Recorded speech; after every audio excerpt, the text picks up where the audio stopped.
Hey everyone, Tyler here. I'm so excited about today because I get to talk a little bit about Omaha, Nebraska. Over the past 20 years, we have seen Omaha home values jump over 100%, which really is just crazy to think about. And I want to show you where we've come from and honestly where we're going. So we're going to break down over the past 20 years, see where we have come from, and then talk about really what we could see happen in regards to home prices here in Omaha over 2022 and this next year. So stick around, and actually at the end, towards the end of everything, I'm going to share with you some of my favorite graphs that really compare home prices based on school districts, because you would be drastically surprised how different home values are based on different school districts. So stick around for that. But before we do get started, if you're thinking about buying or selling or just making a move to Omaha, please don't hesitate to reach out. We have people from all over the country and all over the world that are always reaching out, guys, and I absolutely love it. So you can find our info down in the description. And without further ado, let's not waste any more time and let's get into the video. All right, so here we are. This is a graph from 2003 all the way to 2022. This is for detached homes, single family homes, and this is mind-blowing just to see where we've come from. Back in 2003, we saw home prices, let me go to closed prices. We saw home closed prices under $125,000. We have $120,000, and they've increased all the way up to, we had a peak here of $259,000.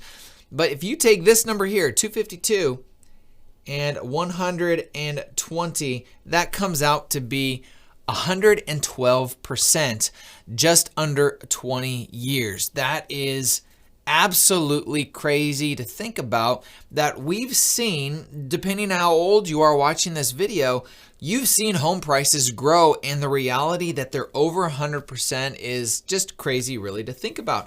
I do want to point out a couple things as we look at this graph. You're going to see all these ups and downs, these gyrations in home values. But if you look at it, you'll see the lowest point typically towards the beginning or end of the year. And that's because we have seasonal selling seasons. That's a lot of seasons. But what I'm saying is that during the winter and fall months, we tend to have slower and lower selling seasons.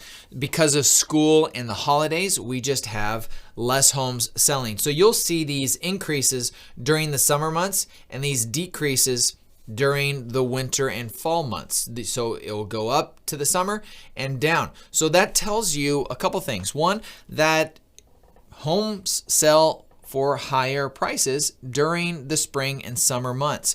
I do want to also tell you that these numbers are a little bit skewed. So it's not like if you're in 2012, if I was to sell in January, I'd only get 125 compared to, 154,000 if I sold in July. That's not true, because most of the high-end homes, people that are 5, 6, $1 million, $2 million, are selling in these summer months. So that drastically increases the price of what happens during those summer months. So if you want to get an accurate valuation of how much we've grown, you want to do a year-over-year comparison, and that's going to be shown right here. If you look at January, you're going to see January in 2012 to January 2013, you're seeing a $10,000 increase in home values. That is a true comparison as far as the overall look of the Omaha market. Now I want to actually take you, same graph over the course of 19 years. I want to show you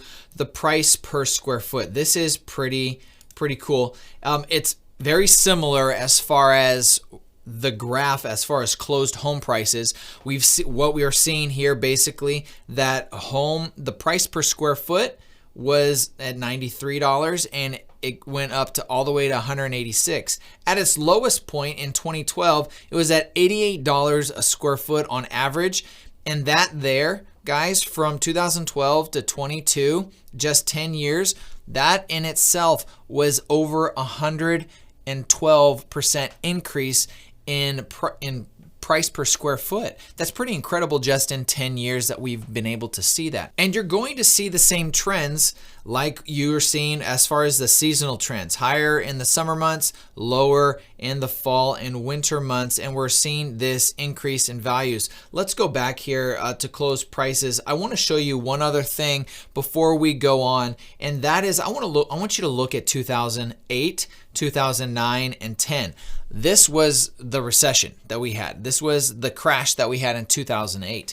And I want you to see the home prices and how they were really affected in Omaha. This is crazy, guys. In 2008, we had just December. Actually, that's when they declared we were in a recession, and that was in 2007 in December, and home values were approximately $142,000. But we saw a decrease in home values right here. It went back up during the summer months and back down in the winter months, and we see it playing along this line till about 2012. We did not see tremendous home decreases in prices. So right here, 123,000. If you look back in 2007, before in March of 2007, in January, we were at 137,000 or 133, 137, 135, right around there. And then right before the market really started improving, it went down just about $13,000. That is not a huge decrease in home values as an aggregate as a whole. And that's pretty incredible to look at on how resilient Omaha is in this real estate market compared to the rest of the country. So you can buy a home theoretically here, and your home values may go down in a recession like this, but they're not going to be gigantic numbers that you would normally see. Okay, so now I want to do one more thing here before we go into the different school districts, and we're going to look at price per square foot here. And I want you to see something. This is pretty crazy. I talk all the time with my clients on should they buy existing or should they buy new construction. Well, this here is the price per square foot over the course of 19 years and comparing new construction and existing. So if we just get under construction out and we get all types out, okay, here is existing and here is new construction. Guys, this is crazy. If you look here, I'm going to pull this out. These two numbers right here are the averages, okay? The price per square foot is $278 a square foot. With previously owned, it's $178 a square foot. That's $100 a square foot less than new construction. So if you want to get the most, what I'm saying is if you want to get the most for your money, you buy existing, you don't buy new construction. New construction is a luxury. New construction, you're going to pay premium prices.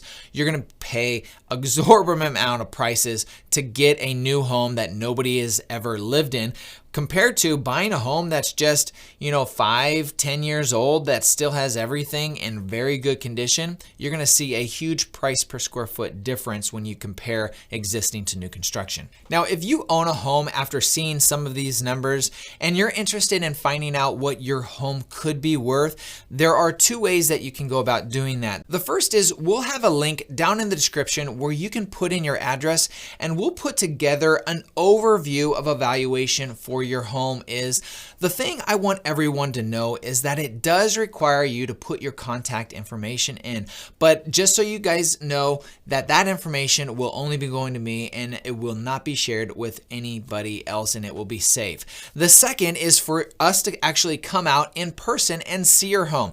Now, this is going to be somebody that if you're considering selling or refinancing in 2022, then this honestly would be the best option for you, because you're going to be able to get a more narrowed down, laser focused valuation on what your home may be worth in this current market. And so you know that there is no obligation to do anything whatsoever. We just want to be a resource for you and help you in any way we can. And you can find our information as well down in the description. Okay, so let's break down home values within the different school districts. Okay, so here we are. We're looking at Elkhorn, Bennington, Millard, and Omaha.